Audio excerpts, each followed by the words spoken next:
Hello, everybody. Hi, it's Suzy. This is the Becoming You podcast. Becoming You is a podcast that endeavors to help you answer the question, well, what the heck should I do with my life? That's the biggie, isn't it? That's the really big question. All of us have it at one point in our lives.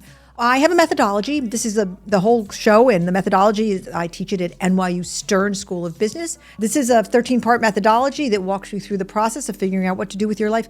All right, today on the show, we're going to hear from our listeners. There are spectacular questions that have come in. I am dying to answer them. I mean, they're really, really great questions.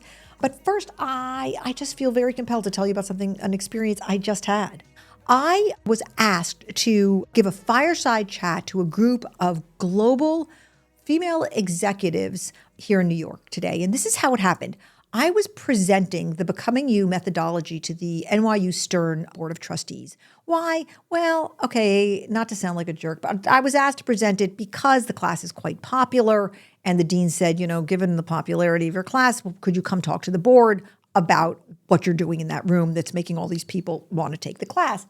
And I said, yeah. So I was talking to the board. And then afterwards, I was speaking to individual board members. I don't know, I'm a super please validate me kind of girl. And as I was speaking to the board members afterwards, I was fully aware that they are my bosses, okay? And I am just that kind of person who really cares what my bosses think. And one of the members of the board said to me, I am the host of this event in New York City. It's women from around the world who are global executives who serve on boards, and we have an annual function. Will you come and be the keynote? And good girl that I am, I said, yes.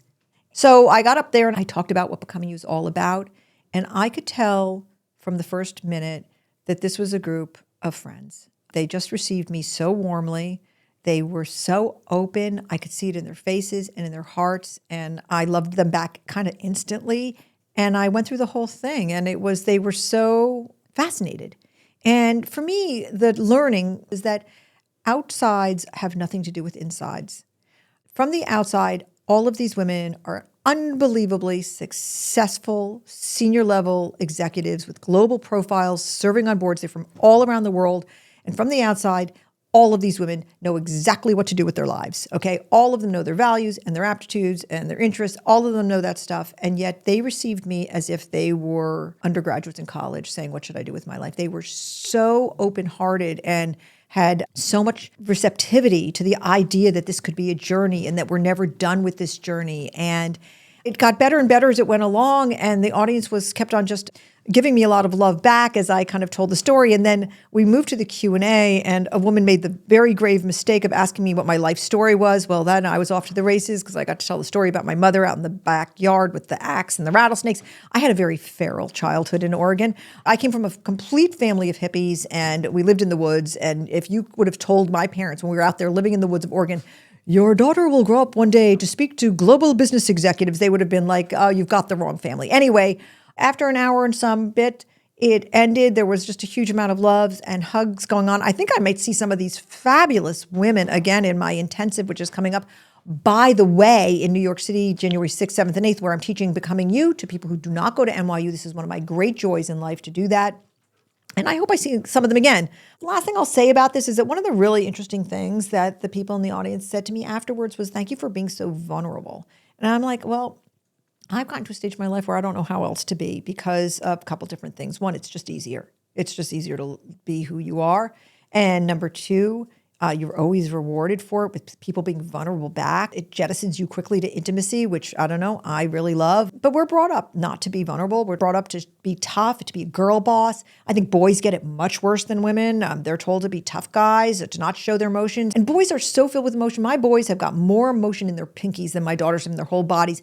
How did I get on this topic? Look, vulnerability is a very good thing. Try it. Okay. If you're not showing your vulnerability to people, if you're not being real, if you're not saying, I'm scared, if you're not saying, this is hard for me, if you're not saying, I want to help you, but I'm afraid you'll be mad at me if I don't help you enough, just say it all. Say the real thing. And you're going to be rewarded with it. It becomes addicting. And, look, hey, if you want to go to this intensive, go to my website, SuzyWelch.com. Go to it anyway, because I've never had such a good hair day in my entire life, and my makeup looks excellent. There's fantastic pictures of my dogs. Go to my website, whether you want to join the intensive or not, but SuzyWelch.com, go there, Sign up for my newsletter, if you will. I work hard on them, but you can also sign up for the intensive there or actually just learn about it. I mean, you may not want to go, but you may want to. So check it out. You get a certificate from NYU's Initiative on Purpose and Flourishing. That's new.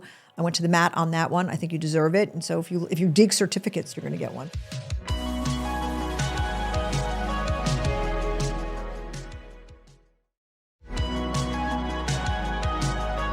And now we have a very exciting next part of the show today. And it's when we're going to take questions from my listeners and the people who follow me on Instagram and other places. And I love when you write me. I love writing back to you when I can. I try to write back to everybody. I know I'm not catching everybody, but thank you for doing that. And we're going to turn to that right now. Hi, Suzy. I've been following you on Instagram and started listening to your podcast recently. You've talked about how passion and purpose are different, but how do you know if you should follow your passion and make it a part of your purpose? i.e., if you should put in the time and work to get good at it, because it's something you can learn and do, but just not what you're currently able to. I worked hard to get to where I am now at my first big girl job out of uni, what I thought was my purpose as per your definition, and I don't know if it's just the typical disillusionment that happens when you join the corporate world or after the first couple of years at any job, the specific environment I'm in, or some other external factor, but it doesn't fulfill me like I thought it would, or light me up like when I think about alternative jobs closer to my passion. On one hand, I know being thankful for what I've got, putting in the time, and having commitment are all part of fulfillment. But on the other hand, work is a huge chunk of your life, and I want to build a life with a career that brings me joy, at least most of the time. What's your advice for someone young like me? I don't want to let too much time pass and accumulate sunk costs by staying along this path, and worst case, regretting it by the time I retire, but at the same time, I don't know if it's too early to move on. There's something to learn from every experience, but how can you tell if it's a step forward, a step back, which could also lead to 2 steps forward, or just a sidestep or distraction altogether? Thank you for your guidance, and big hugs to your dogs. I love this person so much. Whoever you are, I love you so much. First of all, you are so far ahead of the game. I don't know how old you are. I'm going to guess you're in your 20s. But to have the kind of poise and thoughtfulness and analytic insight that you have, your life's going to be amazing. I can just tell you that right now, because the things you're articulating, most people articulate in their 60s. So go kiss yourself, okay? You are filled with goodness, and I'm very psyched and excited about your future. That's number 1. Number 2, I'll give my dogs a hug for you. Number 3, okay, I want to unpack a lot of what you said, but the first thing I want to say is let us not mix up purpose and passion, okay? Purpose is at the intersection of your values, your deeply held beliefs, motivations, and desires, and that's like how much you want money, okay? How much you want to be famous, how much you want to be with your family. There's 15 core values, and you got to figure out where you are on each one of them. Those are your values, okay?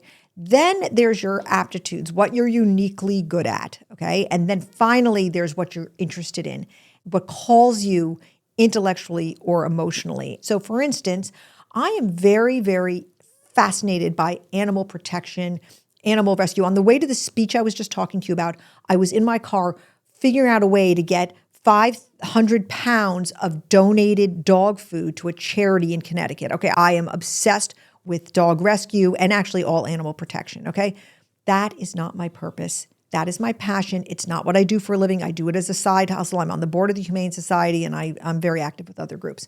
Okay, so for you, I think my sense, dear listener, is that you went towards a field that was a passion for you. You went to something that interests you and seems to call you.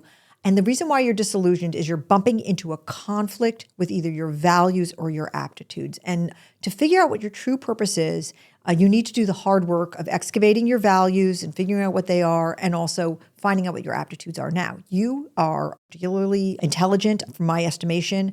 And so in a way, that's a little bit of a curse with aptitudes, I'm afraid, because you kind of could do anything, okay? When you're kind of smart, you could just do anything. And you think, okay, I've got all the aptitudes. For instance, if I was the queen of the world and I said to you, you must become an architect. We need more architects, and the law is you must become an architect. You could probably go become an architect. You know how the game is played. You would know how to get into architecture school. You would study hard. In the classes you couldn't do, you would get a tutor, and you would become an architect. Maybe not a great one, but you would become an architect.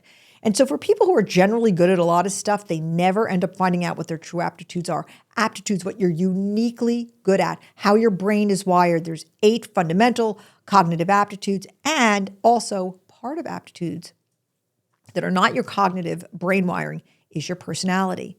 Some social scientists don't include personality and aptitudes. I do, because I have known over the course of my life so many people who were good at their jobs simply because of their personalities. And that's not a diss. It's like they're in the right job because their personality was born for it, okay? I happen to have a friend who his personality is, you would just want him at every single party you ever had. He makes the party. His face is sunshine. He can talk to anyone. He's utterly delightful. And he just makes everyone feel good. And people feel like they've got to stay at the party longer because he's there. Marvelous, delightful, cheerful personality. Guess what his passion is?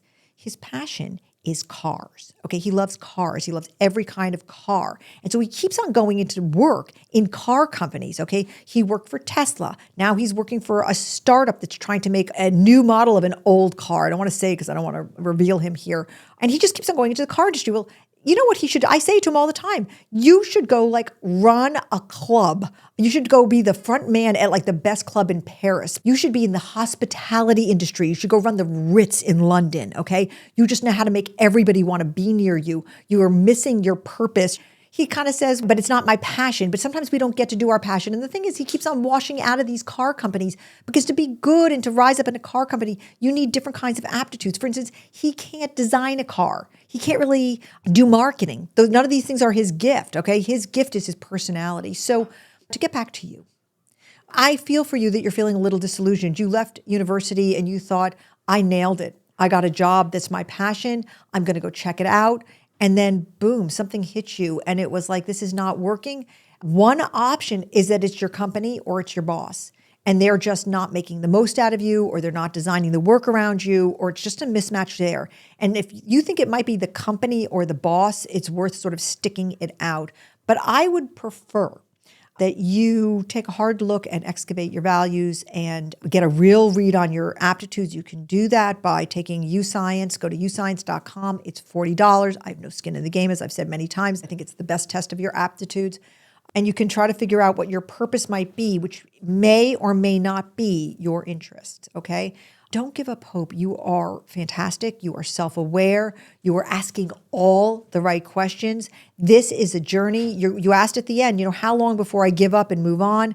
You will take many detours. The whole point of becoming you is to make those detours shorter. You will zig and you will zag. There will be an iterative process. There are no mistakes because it's all learning. Stay in touch with me and let us know how it's going. Okay. Best of luck to you.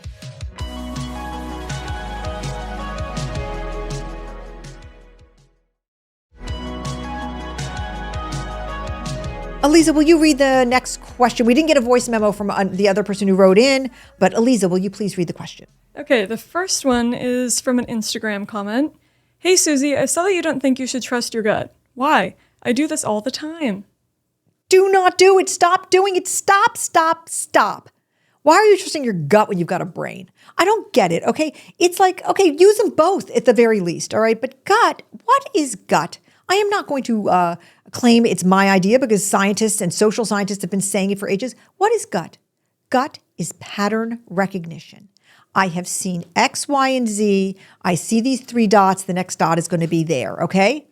I have worked in real estate for 40 years, and when you see too many cranes in a city, you know the bottom's about to fall out on the real estate market. Stop investing, okay? That's when you use your gut, when you've got a huge database, all right? The problem is we use our gut all the time when we don't have data, when we don't have a pattern. And we just sort of say, okay, there's no pattern to recognize. It's the first time we've seen something. So we've got a vague notion, but we're not drawing on relevant data, okay? There have been numerous scientifically validated studies that show that gut is right. Guess how often gut is right? 50% of the time. That's what you can't, and these studies have been replicated and validated. It's guessing. That's what it is. And that is why when I teach, I say, fine, don't ignore your gut. Your gut's there for a reason. Sometimes it helps and sometimes it doesn't, but you better have a decision-making system as well. I happen to love the one I invented, 10-10-10. It stood the test of time. It's been around for 15 years. It's taught at Harvard University. I'm proud to say it's also taught by me at NYU and other schools. And it's simple, okay? And there's a book about it if you want to get it, or I can just quickly say that it says you look at all the options that you have a decision. And it has 3 or 4 different possibilities. And you look at the consequences of those decisions in the immediate term, 10 minutes, in the foreseeable future, 10 months. These are just proxies. And for the future you want to create, 10 years. And then you go through that with each option. And then you have a lot of data and you say, okay, what are my values? What do I want as the outcome? And you compare them. I mean, I teach it in one class and people put it to work that day. And I'm not saying it's the only decision-making system. I think that there's something like 61 scientifically validated decision-making systems. Just Google it and find one that you like. I personally also really like decision trees. That's another one. They're a little harder to learn, but there's good software for them. But don't use your gut in isolation. I don't want to offend you, and I don't want to say anything I wouldn't say to one of my own children. Okay, so I'll say to you as if you were one of my own kids, and my kids are in their 30s. I would say it's lazy. Okay, it's just the easy way out, and I'm saying this lovingly. You have 2 organs to help you make your decisions, your gut and your brain. Just make sure you use both of them. And that's why I say it. I say it because I've made too many decisions with my gut, and I've later said, well, why didn't I use my brain? And so now I try to use both. Okay? And let me try to suggest that to you. It's easy to get a decision-making system. We're never taught one. We have to actually we have to proactively go get a decision-making system. You can graduate from high school and know how to get the cylinder, the volume of a cylinder, but they won't teach you how to make a decision. You make decisions every single day of your life, and your brain is filled with how to play a recorder, okay? It's just cuckoo. And I am a big advocate of people learning decision-making systems in high school, but I'm screaming that into the wind. But I would say it's never too late for you as an adult to figure out how to make a decision and to use both of the organs that you got at your disposal. And I'm sorry to be so intent on this. I'm like a super intense person anyways, you've probably noticed, but I am super intense on this. And why? Because I want to help you make better decisions. All right, thank you for writing in. Elisa's going to read another question. Hang here in with us because I think this is our last one. Go ahead, Elisa. All right, this next one is also from Instagram. Hi, Suzy. I've got a burning question about work. I love getting new jobs and starting at a new place, but once I'm there, I get bored or frustrated. What kind of careers could I explore that allow me to restart every few months? Or how can I develop the patience to get through the rough early years? But honestly, that seems very boring to me. All right. Hello, specific personality type. This is a personality type. I am begging everyone to go take their Enneagram. It costs $14 online. The best one is at Reti, R-H-E-T-I. I think that's the best version of Enneagram to take. It's an ancient personality topography. You are an enthusiast. This is the type of person, you're not alone. I mean, there's many enthusiasts in the world, and these are people who love the shiny new thing. And you go from shiny new thing to shiny new thing. There was a very, very good line in the magnificent TV show Mad Men, which some of us have watched and some of us haven't, but it's fantastic. The main character is Don Draper, is an enthusiast, and the way it presents for him is, I hope not how it presents for you, which is that he goes from paramour to paramour. He happens to be married, so this is not a great thing. And when he gets with a new girlfriend once, his wife bumps into her in an elevator, and she said, did Don tell you yet? He only likes the beginnings of things. And that is an enthusiast. You love the beginnings of things. And you asked how to build a career with this personality. It's hard. But there's one job that I think is very good for enthusiasts, and that is, I think, to be in hiring, like to be in recruiting, because every day you're meeting somebody new and you're like getting excited about them, getting excited about a job, and then it's on to the next person. But you need to find the job that allows you to just be on to the next thing, on to the next thing. Companies don't love enthusiasts. They spot them a mile away. They see them not as people who build block by block. You get bored easily. That drives your manager out of their everlasting mind. When you go and look for a job, because it sounds like you're done with the one you're in, you should be very specifically looking for jobs that allow you to flip through things, like something that's very project-y, with very short projects, like you plan trips, okay? My niece is in the business of planning trips for families, and she goes from one trip to the next, and every 2 weeks, it's a new family and a new trip. Okay, and you need that kind of adrenaline of something very new and challenging every 2 weeks, every 2 months Don't compromise on this. Don't try to take your square peg and put it into a round hole. Know that this is what you are. Do your Enneagram and then actually go to upbuild.com. I'm filled with resources today. This is completely free. Go to upbuild.com and listen to their podcast about the enthusiast. In 20 minutes, you will learn more about yourself and you'll say, oh my God, how did these people know me so well? And there are careers for you, there are jobs for you, but they have to be tailored to your very specific personality type. You'll be great at something once you find it, something that actually plays to this strength. It is a strength if you find the right match of work for it. But don't try to change yourself. It's who you are. You'll only be miserable if you could go into a job and they say to you, like, the timeline of something is a year and a half. Oh, doesn't that sound horrible to you? But to me, that sounds kind of great. Okay. So I just got a different wiring. So find that job for you, you enthusiast, and lean into it, because it's great for some organizations and you will find your right fit and you will be an asset. But don't try to change. Don't do that. Just celebrate who you are. Thank you for writing. All right. If you're listening on Spotify, will you leave a review, please? If it's a good one, or a comment in the app right now, please do that. That means a lot to me, and I'd really appreciate it as we grow the podcast. So thank you.